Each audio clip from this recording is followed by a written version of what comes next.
All right, thank you. I was just talking with this family here about Arlington. They were just there. How many of you have experienced Arlington? Okay. And I say that with intent, experienced Arlington. You visit your grandmother, you experience Arlington National Cemetery because it is an experience. Have I lost? Are we good? Okay. We'll get the volume. We'll get it set. We're good? Okay. I was given a great gift as a 20-year-old soldier in the United States Army. I volunteered for and was also selected to serve as sentinel and then commander of the relief at the Tomb of the Unknown Soldier in Arlington National Cemetery in 1969, February of 1969, to Memorial Day of 1970, the last year that Memorial Day was by law on the 30th of May. I am in favor of returning to the old model of stopping what you're doing on the 30th of May, no matter what day of the week it is, and honoring those who gave the supreme sacrifice, rather than turning it into a 3-day weekend to go to the beach or go to the reservoir or have barbecues or whatever, or have Jake Jab sell more furniture, okay? So my last duty day was Memorial Day of 1970. I got to be one of these guys. That is me. This photograph was taken on June the 16th of 1969 on the occasion of the 4th-month anniversary of my first ever walk on this mat, called the mat, at the Tomb of the Unknowns. Now, what was important about that day was it was the first day that I got to wear this. And this is the Tomb Guard Identification Badge. This is the second least awarded badge in the U.S. military, with the exception of the astronaut's badge. 633 of these issued. Number 633 was given to a sentinel, I'm trying to think of his name, on July 2nd. Mine is number 78. This is not my original badge. When I moved from Iowa City, Iowa to Denver, Colorado in 1981, I had my badge along with a bunch of other stuff in a storage space at a little apartment near Denver University, down near Evanston University, and somebody broke in and stole all my stuff, including my original Tomb Guard identification badge. Unfortunately, in those days, we didn't engrave a name and a number on the back. We do now, so if somebody loses a badge or it's stolen, if we recover it, we can match it up with the person. There are a number of them I've seen on eBay over the years, but there's no way of telling which one was indeed mine. I'm going to go back here for just a minute. This says, "Here rests in honored glory an American soldier known but to God." And there was no way that anyone living or dead could know who was selected as the unknown from the Great War or the First World War. This is from Colorado. This marble was quarried out of the Ewell Quarry near Marble, Colorado in 1931 and put in place and actually carved as it sat in Arlington. The rough cutting was done, the final carving of things like this, and then, of course, the stuff on the back I'll show you in a little bit. That was done in place by the sculptor Thomas Hudson Jones in late 1931, early 1932. This capstone is 12 tons. It just sits there. This stone from here to here is called the die block, and it is the largest single piece of carved marble in the world at 36 tons. It started out at 55 tons and was carved down to 36 tons. This is cracking, and you can see this right here. Running up here, the die block has been cracking almost since the day they brought it out of the quarry because it's a metamorphic rock, and when you release the pressure, if there are any weaknesses, that will start to separate. So that has been happening since the 1930s, that this has been cracking. The Army decided in around 2002 that they were going to replace this. And I know a gentleman who lives in Glenwood Springs who has purchased the replacement block, and it is sitting in the mill yard at Marble. And if you go to Marble, it's the largest block in the yard, and that is the tomb block, the tomb replacement block. His name is John Haynes, and I know him through Rotary. I'm a Rotarian in Colorado Springs. And the base is 15 tons, and then there are 4 pieces around here that are 4 tons each, total 79 tons. This right here is also from the Ewell Quarry, and this says 1950 to 1953, and beneath here rest the remains of the unknown from the Korean conflict. Under here, this says 1941 to 1945, and beneath here lay the remains of an unknown soldier from the Second World War. Now, this middle, in my day, had nothing. It now has another slab just like these, where the Vietnam unknown lay for 14 years, and I will tell that story in just a little bit. Now, in the Society of the Honor Guard Tomb of the Unknown Soldier, we have a motto, just like the Boy Scout motto is, be prepared. Our motto is, soldiers never die until they are forgotten. Tomb guards never forget. We also have a thing called the Sentinel's Creed. It goes like this. My dedication to this sacred duty is total and wholehearted. In the responsibility bestowed on me, never will I falter. And with dignity and perseverance, my standard will remain perfection.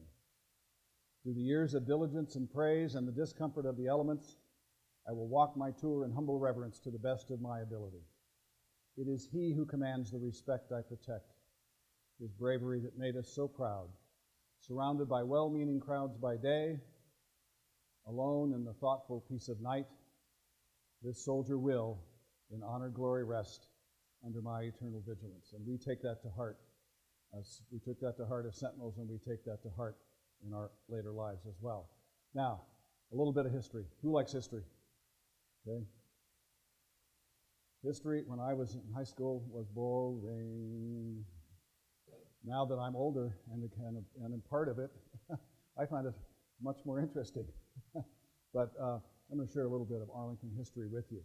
The first person to own the land, the first person of European descent to own the land ownership is an alien concept to the indigenous people who were there, the Delaware Indians. But the first person of European descent to own the property was a ship's captain named Robert Howsing, H-O-W-S-I-N-G, and he was given 6,000 acres of land, almost 10 square miles, across the Potomac River from what is now Washington, D.C., in exchange for transporting settlers from England to Virginia on his ship. So he got these 6,000 acres. Now, that's most of Arlington. That's all of Roslyn. That's probably most of Alexandria. I would dare to venture what that is worth in dollars today. The billions, like multiple billions, 10 to 20 billion dollars, just a ballpark guess. He sold that property for 6 barrels of tobacco. Now, that was in the age when currency was not very common, and you sold things. You traded. You gave tobacco for cotton or whatever. But he was given, he traded that for 6 barrels of tobacco. In 1778, a man with a famous mother buys 1,100 of those 6,000 acres. And his name is John Parke Custis. I am related to him. My first forebear on my mother's side is a Robert Parke, P-A-R-K-E, who came to Massachusetts in 1630, related to John Parke Custis. And his famous mother was Martha Dandridge Custis Washington. Okay? His father was Daniel Parke Custis. His father dies in 1757, and 2 years later his mother remarries, and she remarries George Washington, and he is raised from then on at Mount Vernon. Okay? So he grows up there. And fast forward to the Revolutionary War in 1778, he is an aide to his general father, adoptive father, General Washington, and he dies of camp fever at Yorktown, Virginia. After the siege is over, after Cornwallis has surrendered, he gets sick and dies. And he passes the property on to his 6-month-old son, whose name is George Washington Parke Custis. George Washington Parke Custis builds this house between 1802 and 1818. It takes him 16 years to complete it. This is a big house. That's a guy standing right there. There's a part over here, a part over here. Columns are 5 feet in diameter, about 30 feet tall. This is another view of it. And I'm locked up. Nope. This is another view of it. This is the grave of Pierre-Charles L'Enfant. Pierre-Charles L'Enfant is the French-born patriot who joined the Revolutionary Army, who joined the Continental Army and fought and was a construction engineer for Washington, but he was contracted to design the layout of the federal city of Washington, D.C.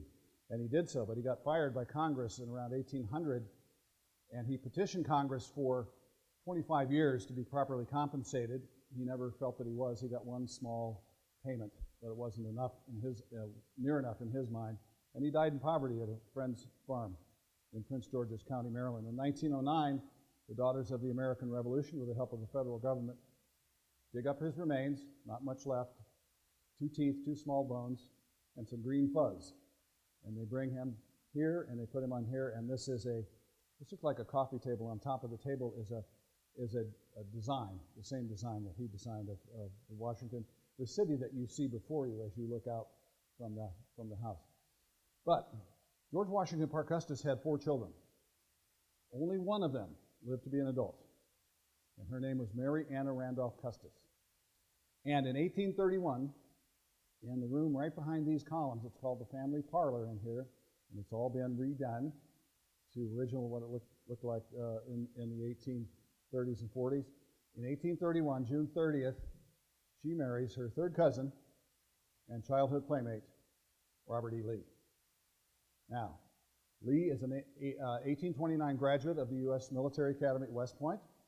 Graduated 2nd in his class. I think there were 58 in his class, something in that ballpark. And he lived here. And he considered this home, but he never owned the property. The property was always in the Custis family name until after Lee's death. His eldest son, George Washington Custis Lee, has taken the government to court in 1877, and 5 years later, the Supreme Court agrees with the Lee family that the seizure of this property was illegal, and therefore they award title back to the Lee family. Well, there's a problem in 1882, about 16,000 buried there. So he settles out of court for $150,000 in 1883, authorized by Congress, and he drops all claim to the property at that point. But Lee he's in the fights in the Mexican War, 1846 to 48, 1853 and 54. He goes to West Point. He always comes back here when he gets vacations. He comes back to the Arlington house and this plantation. This is a slave-holding plantation within sight of the nation's Capitol building until 1861. It's the South and the North, and the Union and the South were just separated by that river. And then, of course, when the federal troops come across, then they sort of take control of the high ground there. But 1861, of course, April 12th, Fort Sumter is fired on. And April 18th, I believe, is the date that Lee is summoned to the District of Columbia and offered command of Union troops, Union forces, by Francis Blair Sr., whose son, Montgomery Blair, is in Lincoln's cabinet. He is Postmaster General in Lincoln's cabinet, and that was a big position back in the day, Postmaster General. It's hardly anything anymore. The Postal Service has fallen on hard times, but it was a big deal. And he says no. He writes a letter of resignation to Winfield Scott. Very nice letter, very eloquent letter, but it ends saying, "I shall not raise my sword save in defense of my native Virginia." And he goes off to fight for the Confederate States. He goes to Richmond within a couple days and urges his wife to follow as soon as she can put her affairs in order and get the household packed up. And she heads out several weeks later. In May, after the Virginia voters vote to secede, federal troops come across the river and occupy this house and all the high ground around it. Now, this is Irvin McDowell, and he was a friend of Lee's, and he refused to let his men stay in the house. Some of the stuff in the house was pilfered. They had to leave. They couldn't take everything. So he had it all boxed up and sent into the district and for safekeeping until the war was over. All of the relics that George Washington Parke Custis had from his adopted grandfather, George Washington. So this is Irvin McDowell. He gathers 32,000 troops around this house, and starting in May, and in July, he is not ready to fight, but political pressure is mounting, and so he takes his troops off to Manassas Junction and fights the first major land battle of the Civil War, Manassas One, or the First Battle of Bull Run. Fight's going pretty well, pretty even, and then in the afternoon, a guy named Thomas Jackson shows up with reinforcements by rail, and he gets his nickname that day. A Confederate general named Bernard B. says, "There stands Jackson like a stone wall." Now, whether that is derogatory or congratulatory, we'll never know, because Bernard B. gets hit by a Union mini-ball and dies the following morning without ever regaining consciousness or explaining what he meant when he said, "There stands Jackson like a stone wall." Jackson liked the nickname, and it stuck. So this guy is probably the most important Union general that nobody's ever heard of. His name is Montgomery Cunningham Meigs, M-E-I-G-S. He was an engineer by trade. He was Southern-born, engineer by trade, and this was his project, Capitol Dome, 1853 to 1859. His engineering, and he left his name all over the inside of this building. If you look for it, you'll find it.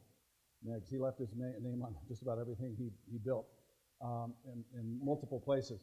But in 1861, when the war breaks out, the guy who is currently the Quartermaster General of the Army is Joseph E. Johnston. Well, Joseph E. Johnston goes and fights for the Confederate States of America and leaves the position of Quartermaster General open. So Montgomery Cunningham Meigs is appointed Quartermaster General of the Army and is credited at the end of the war with accounting for every cent that the Union Army spent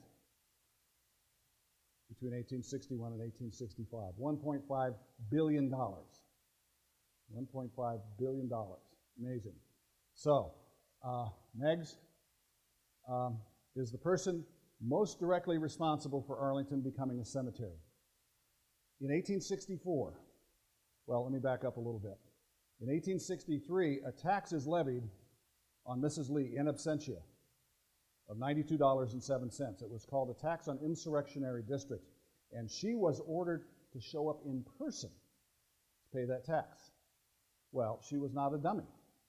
If she showed up in person, there was a pretty good chance that she would be taken prisoner or hostage and used as a bargaining chip against her husband. So she doesn't go. She sends a male cousin on her behalf with the money. And he goes, "Here's the money." And they refuse it. And that is the crux of the court case in the 1870s and 80s that ends up getting title back to the Lee family in 1882.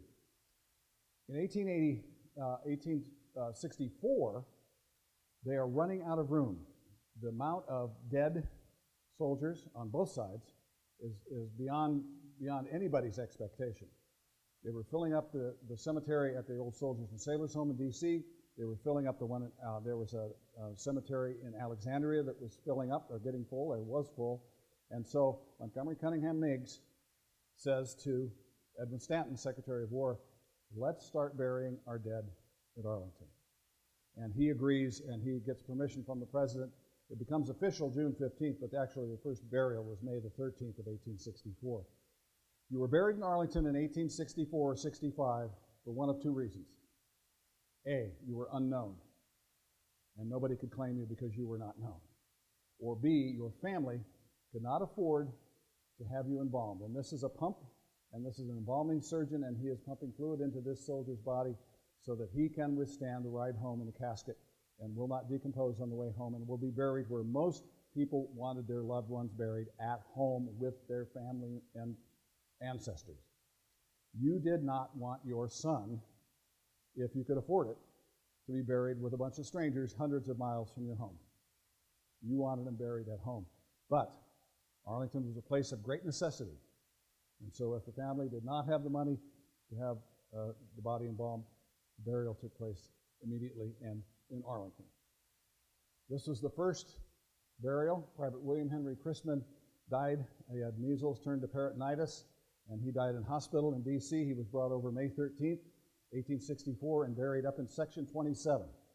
And if you've been to the Marine Memorial, the Iwo Jima Memorial, it's that section right over the little wall is Section 27. And it is where all the escaped slaves, all the free blacks who died while in the Arlington estate are buried.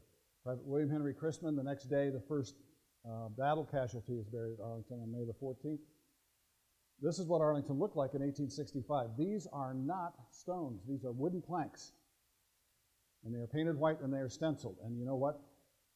The light went on with Congress. They realized that this was going to be incredibly expensive to repaint and re-stencil these things every year or two because these would weather and all this stuff would wear off. How were you going to keep track? Well, in 1873, Congress authorizes the use of the marble headstone. That became standard from that point on in national cemeteries. This is a J.H. Smith. He is a USCT, a colored troop. 1,500 of them buried at Arlington. Most segregated in death as in life in a separate section, but some are intermingled with the enlisted men, white enlisted as well, in that section 27. This is the grave of William Henry Johnson, and he was Lincoln's valet. He was hired on in Illinois, went with Lincoln to the District of Columbia when he was elected, and was his personal assistant, his man. Okay, Gettysburg Address, the Gettysburg trip in November of 1863. Mary Todd Lincoln begged Lincoln not to go to Gettysburg because her son was sick. Her son, Thomas Tad Lincoln, was sick. The last time he had left, and there was a sick son at home, it was Willie, and Willie died. She did not want him to go, but he went anyway, and instead of taking her, he took William Henry Johnson with him. The night he delivered the Gettysburg Address, he fell ill with smallpox. This gentleman helped nurse him back to health and caught smallpox himself and succumbed to smallpox January 28, 1864. And he is buried in section 27 and given the name Citizen. And that wasn't special because all of the free blacks that are buried in that section are either citizen or civilian. That's what it says on their grave. And escaped slaves are labeled contraband. Now, Montgomery Cunningham Meigs wanted to make darn sure that the Lees would never wish to return to the property. So he digs a hole 20 feet deep and 20 feet in diameter in Mrs. Lee's rose garden, in her rose garden, and buries the skeletal remains of 2,111 unknown soldiers gathered after the war from the fields of Bull Run and the route to the Rappahannock.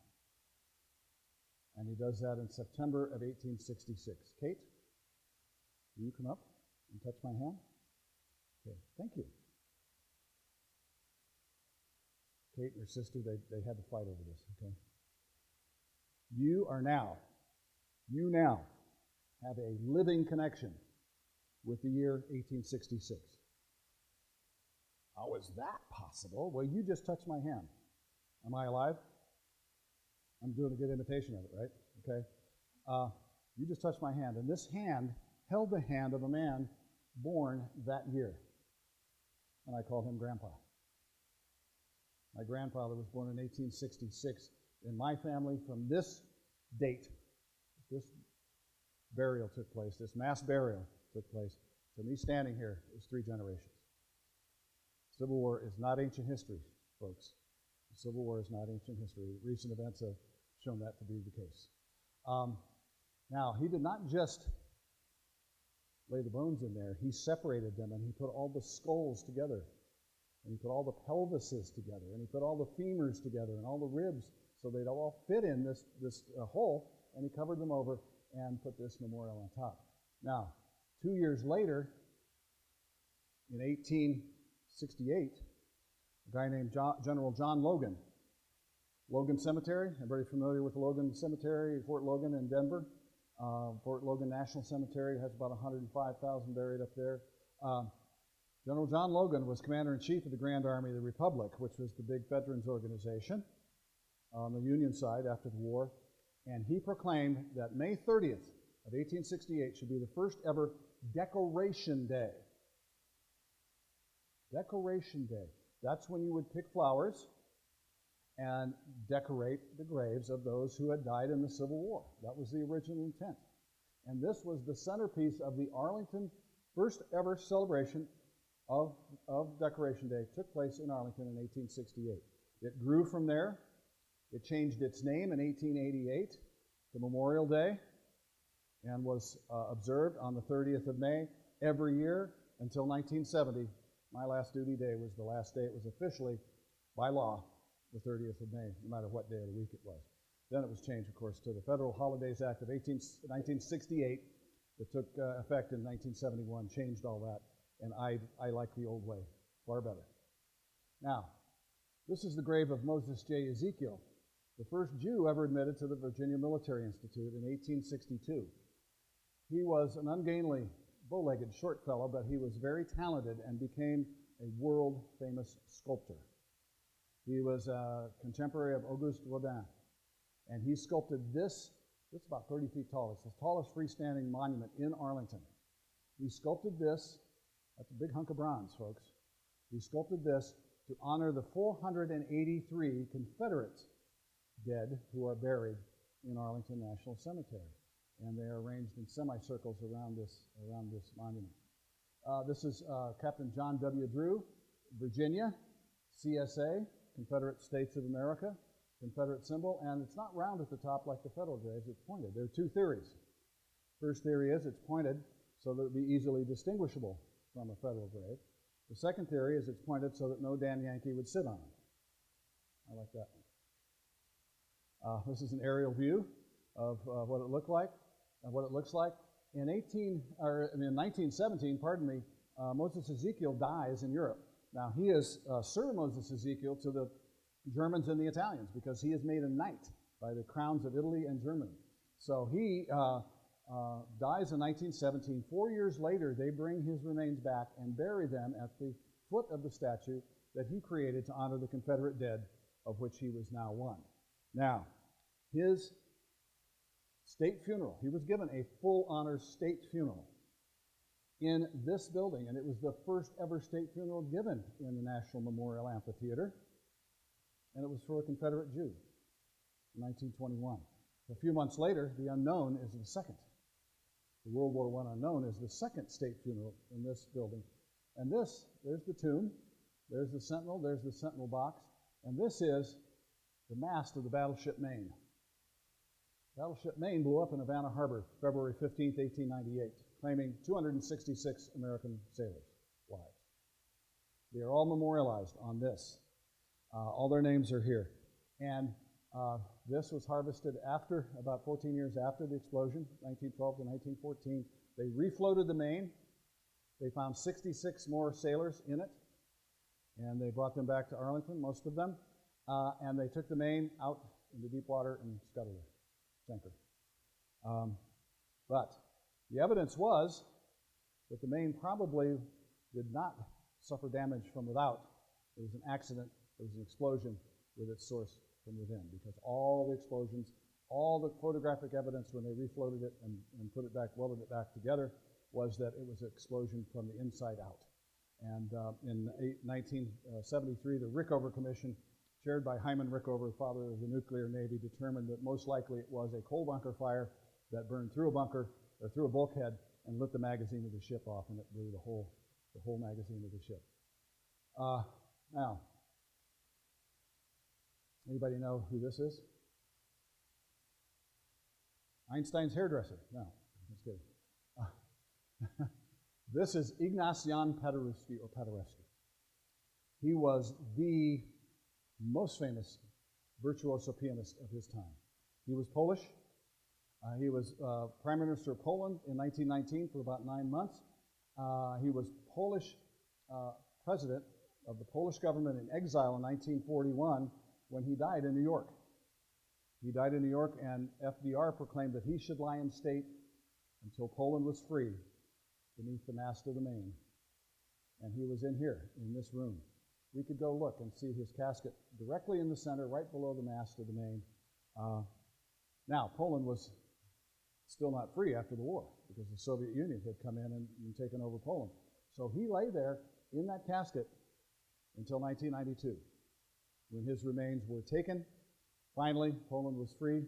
Poland was a free and separate country, and his remains were taken back to Warsaw and buried with full military honors in 1992. I took this photograph in the fall. At that time, I was telling this gentleman, go in the fall, because this is what Arlington looks like in the fall. These are all unknowns.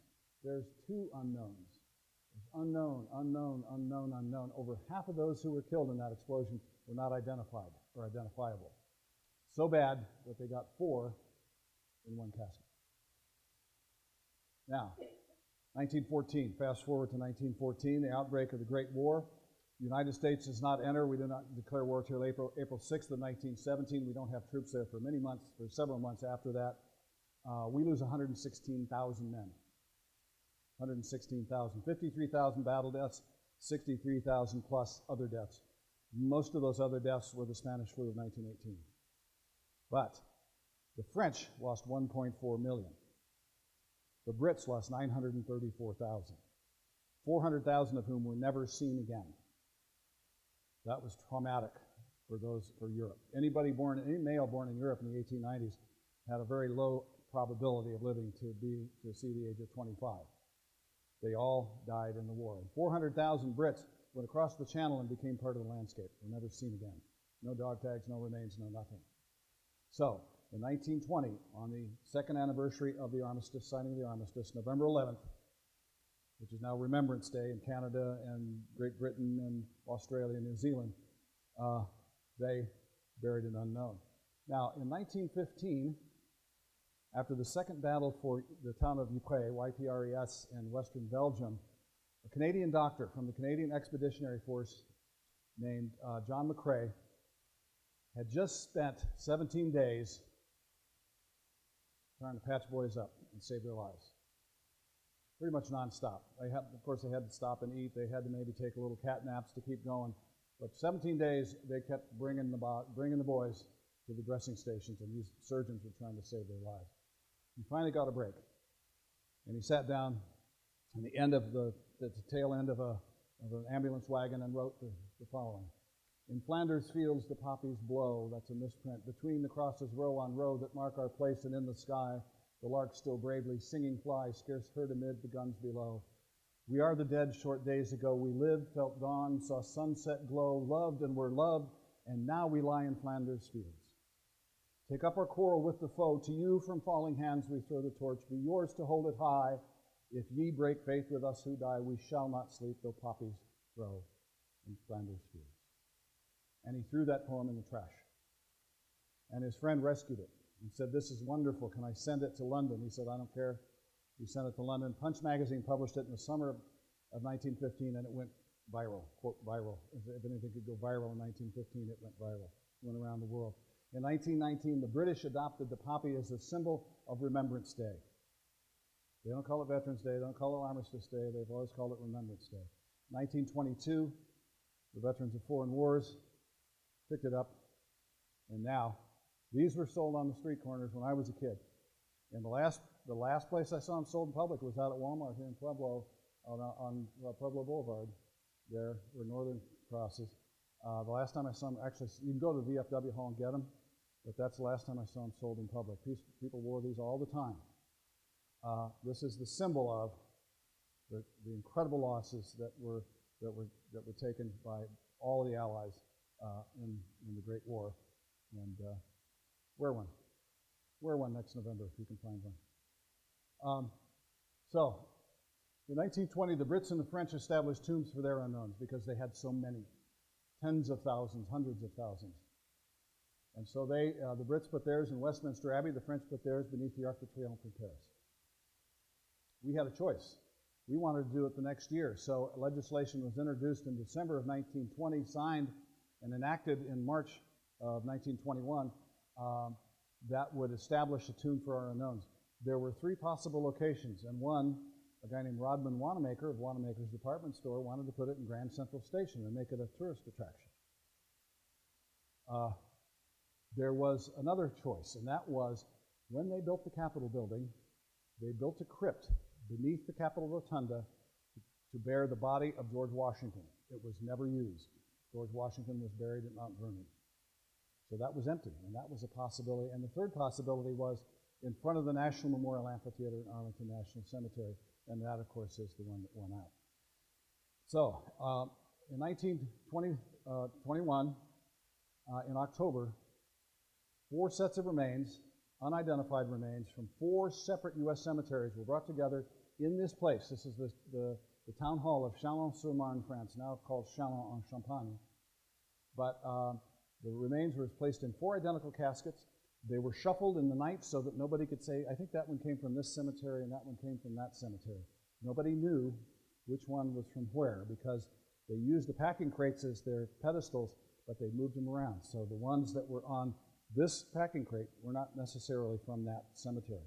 They destroyed all records pertaining to those grave sites and then selected Monsieur Brassard, a townsman from Chalon, gave a spray of white roses to a guy named Edward F. Younger, a sergeant, American sergeant, and he was given the task of laying those roses on one of those 4 caskets, and that became our unknown.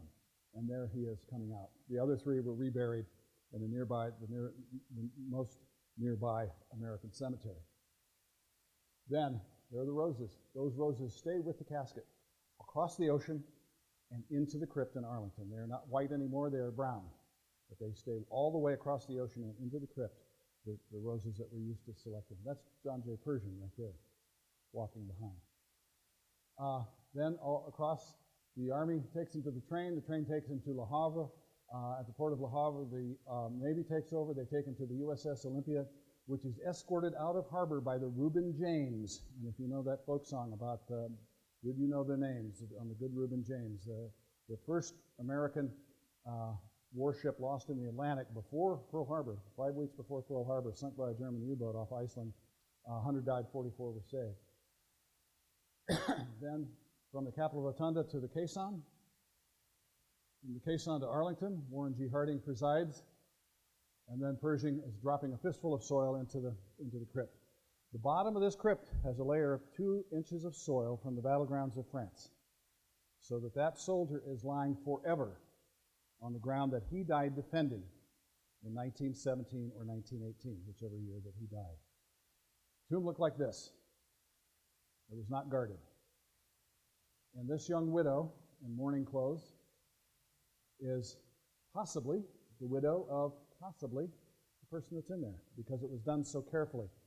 Probably not, but the anonymity of that individual. We had 3,350 missing. We had 1,230 sets of remains that could not be identified, and no way to connect any of these with any of these.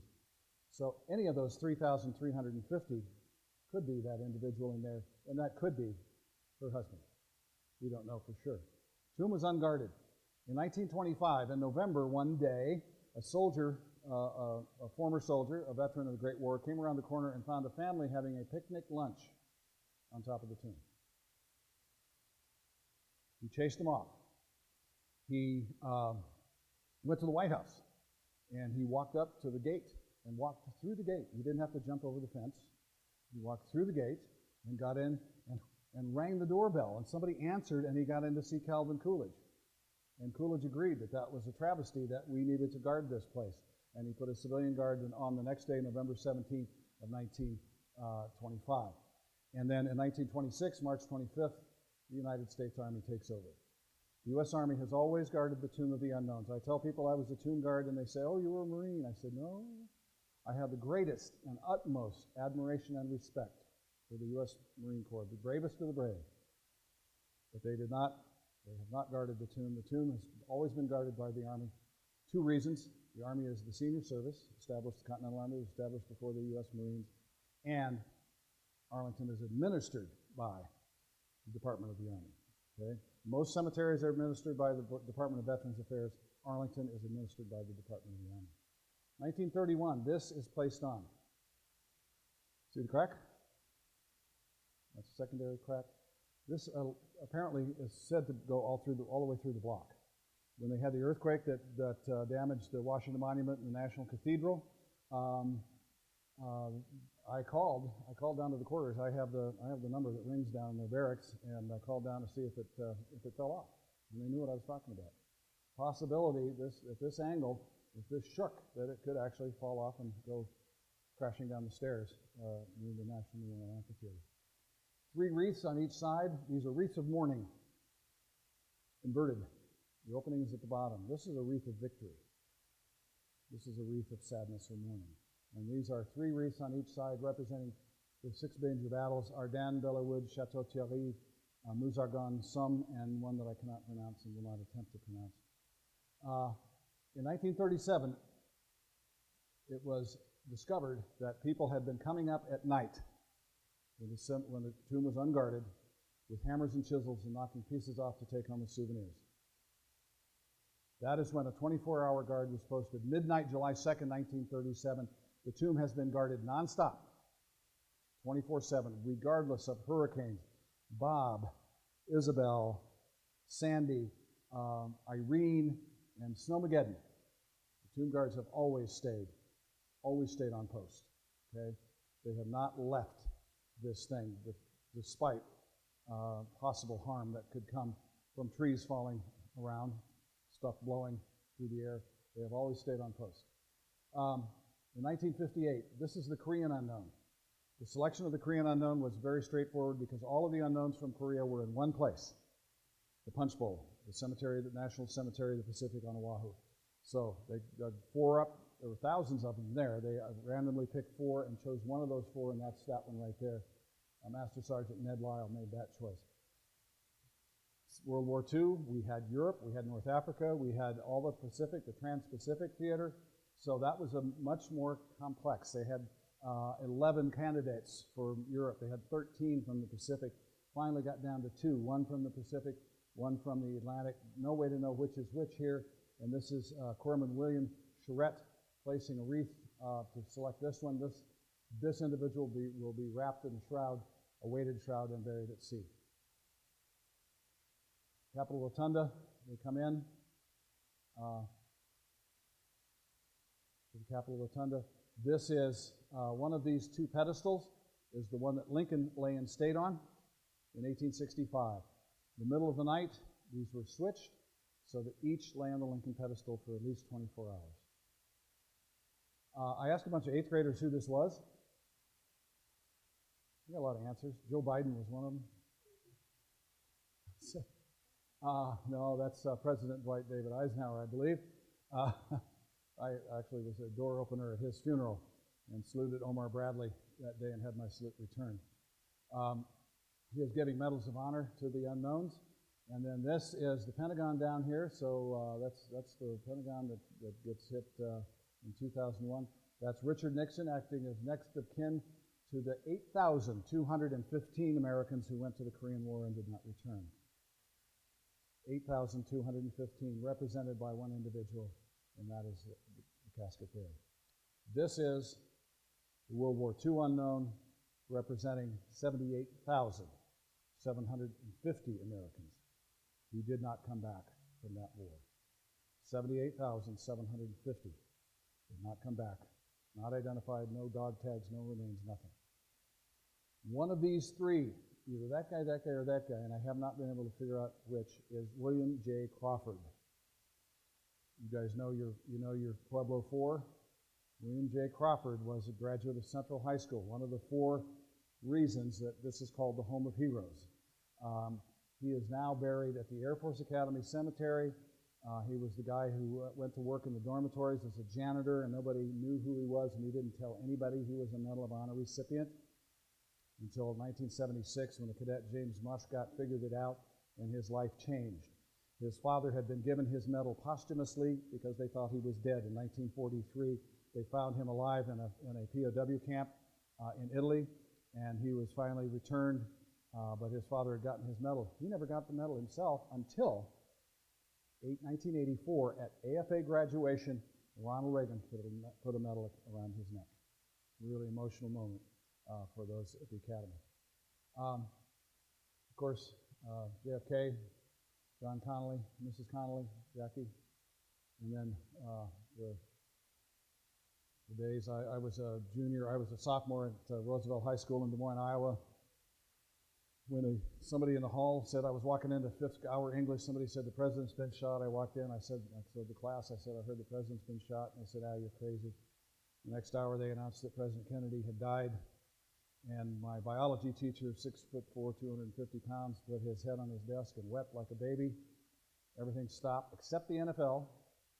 Played their games. Everything stopped, if you remember. And you sat by your television and watched as it all unfolded. I got to be one of these guys before I went to the tomb, one of the guards at the Kennedy gravesite. This is the first temporary gravesite, replaced in 1967. Of course, this says it all. He was 57 years old and U.S. Ambassador to Japan. Caroline Kennedy. Patrick Bouvier, the 16 weeks before Kennedy was shot, he died not quite 2 days old. JFK, and then of course Jacqueline. She did not want Onassis on her grave, but the Army would not bury her without her official unit death. 1984, President Reagan presiding. Remains that were said to be unknown from the Vietnam War were laid to rest. These remains were never really unknown. It's a pretty long story, but it's a story worth encapsulating. In May 11th of 1972, an American pilot, 1970 graduate of AFA, American U.S. Air Force Academy, was flying an A-37 Dragonfly over An Loc, Vietnam. His wingman saw tracers come up, saw him roll over as if he'd been hit. No distress call, so they thought maybe he got hit. He got hit with one of those rounds. He went into the ground, no parachute, fireball. 5 months to the day later, this is behind enemy lines, they go back and they find 4 ribs, part of a pelvis, part of a humerus, no skull, no helmet, but they find a wallet with an ID, picture ID card in it, First Lieutenant Michael Joseph Blassie. It had money in it too, and that wallet disappears on the helicopter flight from there to Tanzania to Saigon. So with it, the solid proof that that's who it was, but there was an American officer who said they saw that ID. So these remains were believed to be Michael Joseph Blassie until 1981. In 1981, they called in a pathologist who was sort of a hired hand to call the identity of Blassie into question. The family was never informed that the Army had believed to be remains, that the DOD had believed to be remains. So finally, in 1984, these remains were buried. The smoking gun was the pathologist, and the DOD continued to refer to him as BTB Michael J. Blassie after the fact. And that was the smoking gun that they still were calling him, BTB Michael J. Blassie. They got him disinterred May 14th, 1998. DNA testing was done, and yes, indeed, it was Michael J. Blassie. I spoke at the Penrose Main Library November of 2014, and the lady came up to me afterwards and said, my sister dated him while he was a cadet at the academy. And you could bet money that when he came to Sunday dinner on Monday or Tuesday, there was going to be a thank you note in the mail from him. Moment of impact. That's what was left of the Navy side of the Pentagon. 189 perished. They're all memorialized here. 64 of them are buried in Arlington. This is Wreaths Across America. There are about 1,500 graves in this photograph. And there are about 400,000 buried at Arlington. Well, I say do the math.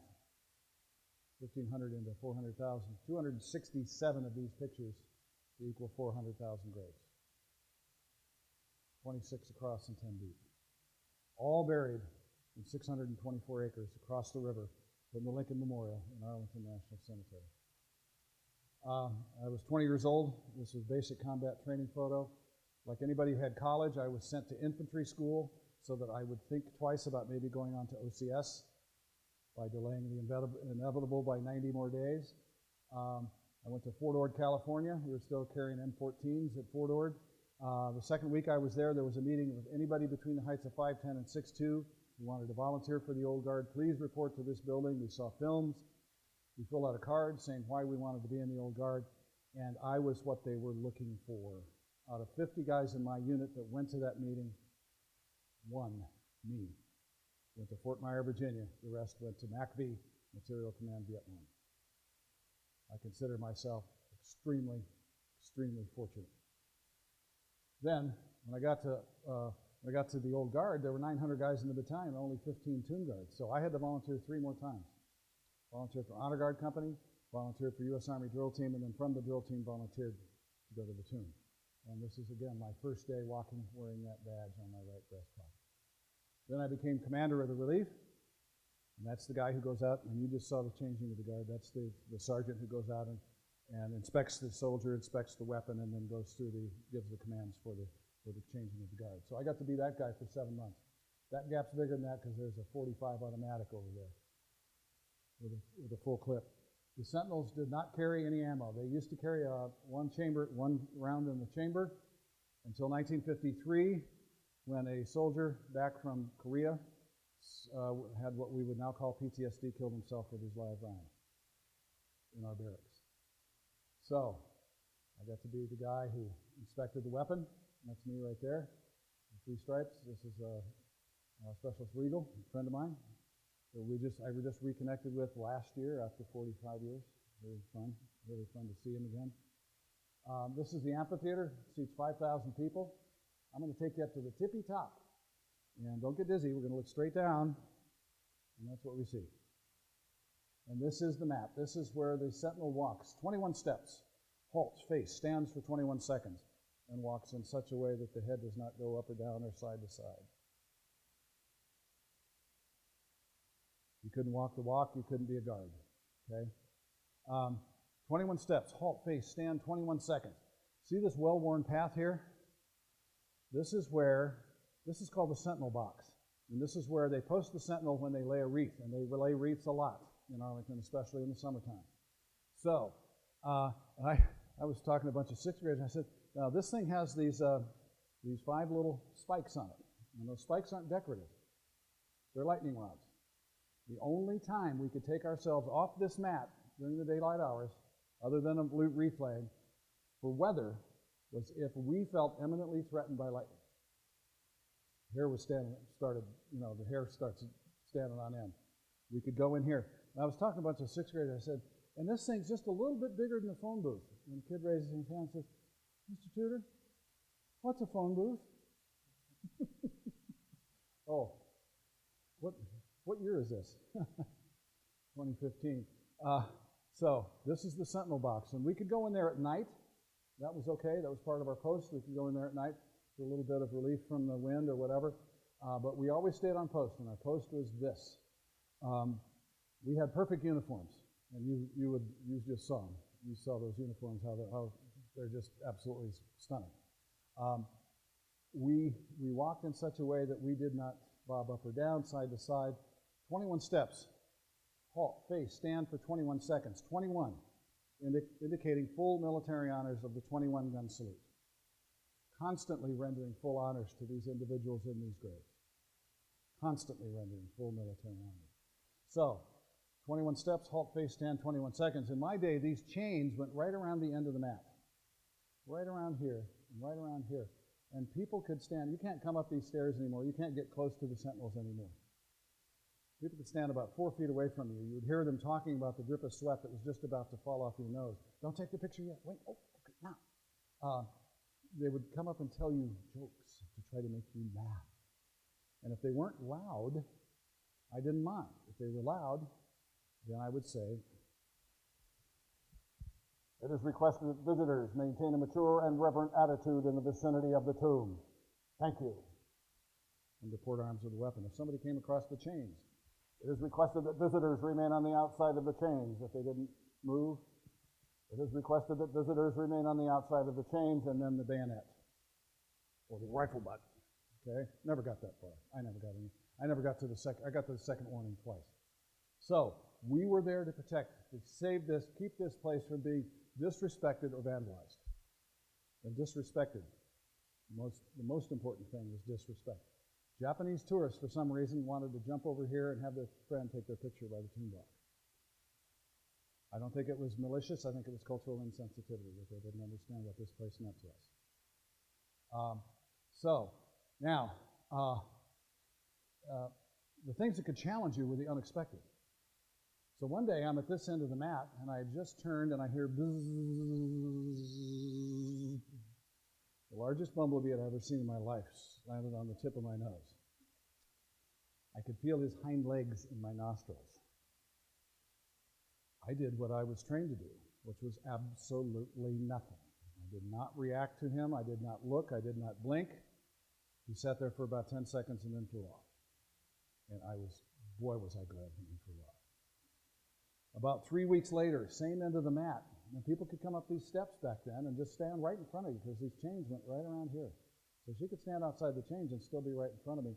And she has her little camera, and she goes like this, and she goes click, and she puts her little camera down, And I'm the only one there who cannot laugh. And I'm also the only one there that knows that she has just taken an extremely close-up photograph of her very own eyeball. She had that thing backwards. I had images of her getting home, and you know, you wait for your pictures, right? She gets her pictures and asks her husband, "What's this? Looks like an eyeball, honey." Now, the last story I'm going to tell you is waiting for the guard change to begin. I'm standing at parade rest. I see something coming at me on the ground. Little thing, little furry thing, baby squirrel. Jumps up on the toe of my right shoe. These are recreations of Team Guard shoes, 2.5 pounds apiece. Jumps up on the toe of my right shoe. I'm thinking, this is not good. Then he proceeds to climb my leg on the inside of my pants. Gets up about this far, decides that that's not a very cool place to be, and he exits, and boy, am I glad when he left. It's a joke with a bad punchline. I'm not going there. The last story I'm going to tell you is the story of why this place, what this place is, and what it means. About 5 years before I was there, in 1964, a sentinel who had just come to a halt here and faced heard footsteps and weeping approaching him from behind. And he heard a female voice.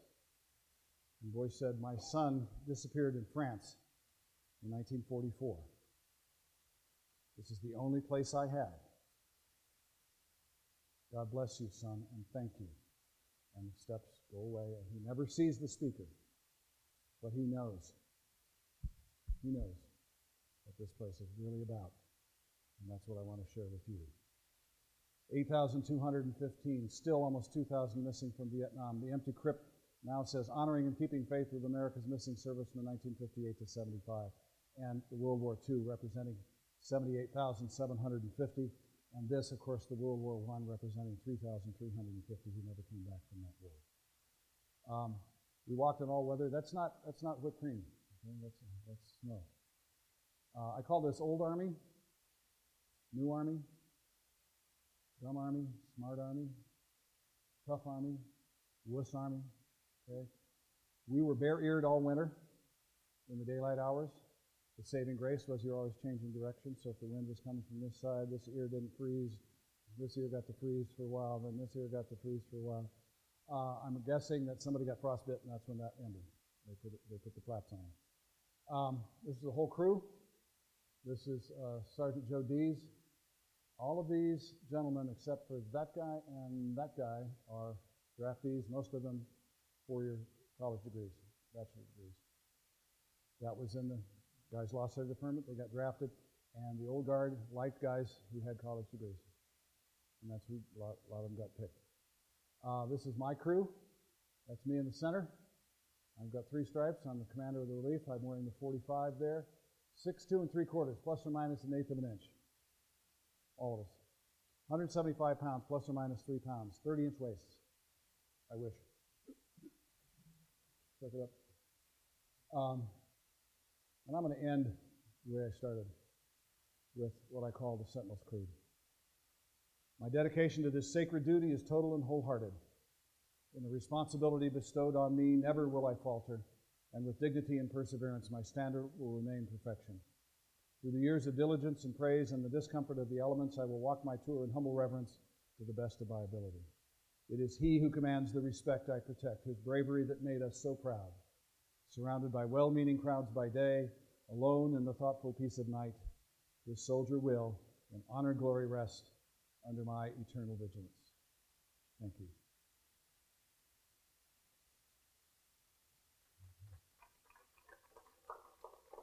Now, don't you guys wish you'd seen this before you went? Or is it okay after? Okay. Anybody have any questions? We have a few minutes. Sarah? A couple minutes. Any questions? The one I almost always get is, what were your shifts like? And I didn't cover that. In my day, we had 4 guys. I showed you that group of 5 guys. The relief commander did not walk the mat. The relief commander just changed the guard. So we would rotate through 4 guys. Hour on, 3 off. Hour on, 3 off. If we had 3 guys, then it was an hour on, 2 off. We tried to always have 4 guys in the summer because the summer was the hardest. Winter was piece of cake. compared to summer. Winter gets got a little cold, no big deal. There weren't that many people around, and we wore the overcoats, which did not have all the brass, so we didn't have to do our brass every hour. We just wore those nice overcoats. We did our shoes, of course, and then pressed our pants, but that was kind of winter was fun. I loved being out there in the wintertime, especially after snowfall. What a beautiful place to be. What a beautiful place to be with a blanket of snow on it. Yes, sir.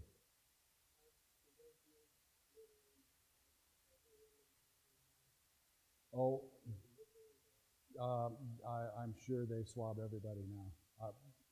They didn't, of course. I was there in '69 and '70, but I'm sure they have DNA samples on everybody who's active duty, who goes into active duty or even training, so that in the future. Now they have found about 5 years ago they found a finger bone on a Pacific island and matched it, and they buried that finger bone in a full casket with full military honors at Arlington. And the family, the daughter had given a DNA sample, had matched up to the mitochondrial DNA. So in '84, when Blassie was interred, DNA technology was not very sophisticated. You needed a lot of material. By '98, you didn't need much material, so they were able to get enough material from those few bones that were at the crash site that they could ID him as Michael Joseph Blassie.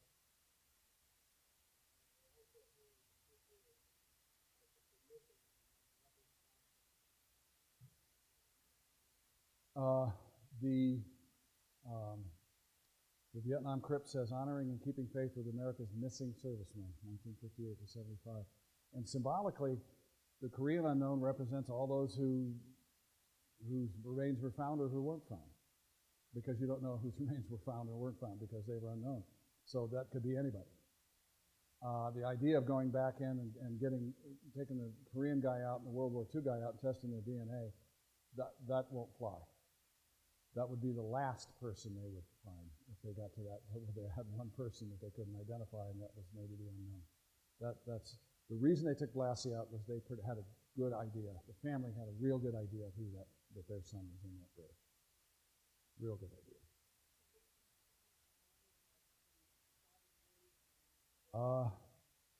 We won't have any unknowns. There will be no more unknowns. But this place, somebody asked me, well, when were they going to quit guarding this place? I said, when there's no more United States of America. This will still symbolically be where we honor service and sacrifice. Always. Great. Thank you all for coming.